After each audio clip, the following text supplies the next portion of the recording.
நெல்லை மாவட்டம் வள்ளியூர் பேரூராட்சியில்தான் இந்த சோகம் நடந்துள்ளது. திமுக வார்டு செயலாளர் முருகன் என்பவர்தான் இங்கு பேருந்து நிலையத்தில் புதிதாக கட்டப்பட்டு வரும் செப்டிங் டேங்க் குழியில் தவறி விழுந்து உயிரிழந்துள்ளார்.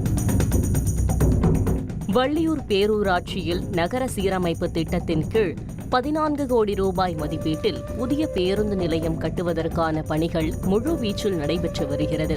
இந்த சூழலில்தான் செப்டிக் டேங்கிற்காக தோண்டிய பெரிய குழியில் முதியவர் விழுந்திருக்கிறார்.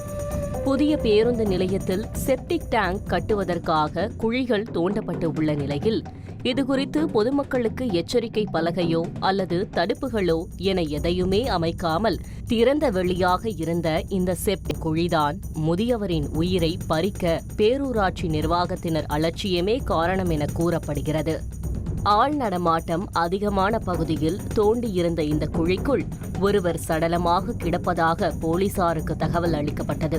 பிறகு சம்பவ இடத்தில் சடலத்தை கைப்பற்றிய வள்ளியூர் போலீசார் பிரேத பரிசோதனைக்காக உடலை மருத்துவமனைக்கு அனுப்பினர். பெரும் அதிர்ச்சியை ஏற்படுத்திய சம்பவத்தில் வள்ளியூர் சொக்கநாதர் கோவில் தெருவைச் சேர்ந்த 60 வயதான முருகன் என்பவரே என்பது கண்டறியப்பட்டது.